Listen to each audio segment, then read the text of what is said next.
bienvenue sur notre chaîne. Nous publions des extraits vidéo pour vous aider à choisir celui qui vous plaît. Pour savoir comment télécharger ce livre audio gratuitement, ou un autre de votre choix, n'hésitez pas à cliquer sur les liens en description.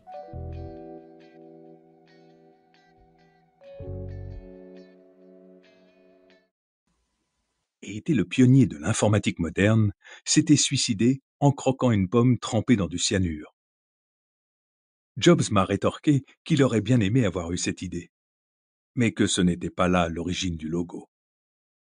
Ce fut alors le point de départ d'une discussion sur les débuts d'Apple. Et malgré moi, j'ai commencé à me documenter sur le sujet, au cas où, un jour, je déciderais d'écrire cette biographie. Quand mon travail sur Einstein est sorti, Jobs est venu me trouver à une séance de dédicace que je donnais à Palo Alto et m'a entraîné à l'écart pour me convaincre encore une fois d'écrire ce livre. Son insistance me surprenait. Il protégeait d'ordinaire farouchement sa vie privée et n'avait sans doute jamais lu l'un de mes ouvrages. Un jour peut-être, ai-je répondu. Mais en 2009, sa femme, Lorraine, m'a appelé. Si vous voulez faire ce livre, c'est maintenant. Jobs venait à nouveau de s'absenter d'Apple pour raisons médicales. Lorsqu'il m'avait proposé pour la première fois de faire sa biographie, j'ignorais qu'il était malade. Quasiment personne ne le savait. Son mari m'avait appelé juste avant de se faire opérer d'un cancer, m'a-t-elle expliqué, et cela demeurait aujourd'hui encore un secret. J'ai décidé alors d'écrire cet ouvrage. À ma grande surprise, Steve Jobs était d'accord pour n'exercer aucun contrôle sur le texte. Il n'exigea même pas d'avoir les épreuves avant sa sortie. C'est votre livre, je ne le lirai pas. Mais plus tard, à l'automne, n'ayant plus aucune nouvelle de lui, j'ai cru qu'il avait abandonné ce projet. J'ignorais alors qu'il avait fait une rechute. Voyant qu'il ne répondait plus à mes appels, j'avais mis le livre de côté. Puis, il m'a téléphoné en fin d'après-midi le 31 décembre 2009. Il était chez lui, à Palo Alto, avec sa sœur, l'écrivaine Mona Simpson. Sa femme et ses 3 enfants étaient partis en vacances à la montagne, mais Jobs était trop faible pour les rejoindre. Il était d'humeur nostalgique et m'a parlé pendant 1 heure.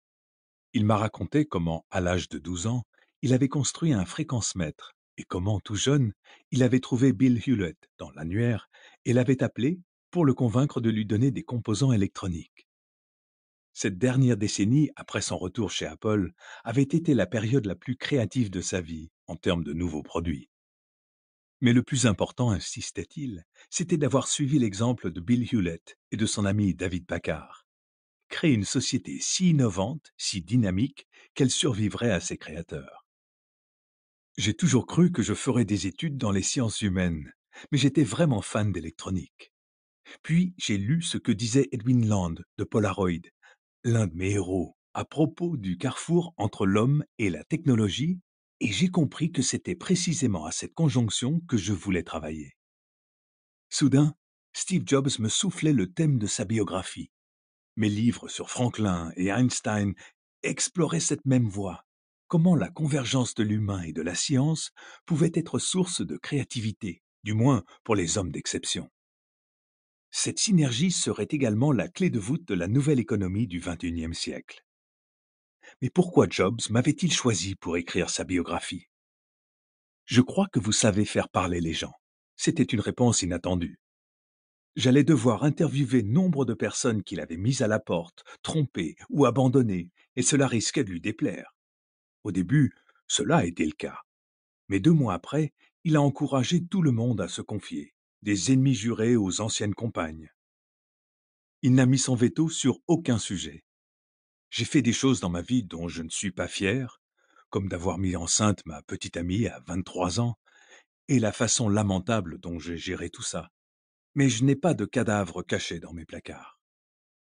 J'ai effectué une quarantaine d'entretiens avec lui, certains en bonne et due forme dans son salon de Palo Alto, d'autres moins conventionnels durant de longues promenades, d'autres encore au téléphone.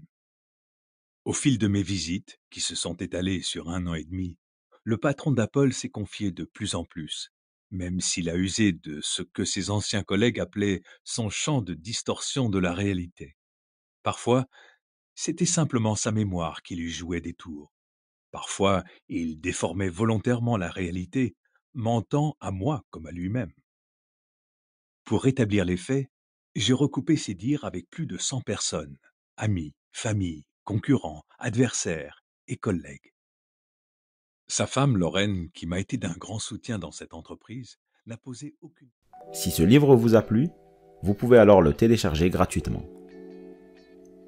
Pour savoir comment faire, cliquez sur le lien en description de la vidéo. N'hésitez pas à commenter pour nous informer des extraits de livres audio que vous aimeriez écouter. Pensez à liker et à vous abonner pour ne rater aucune vidéo.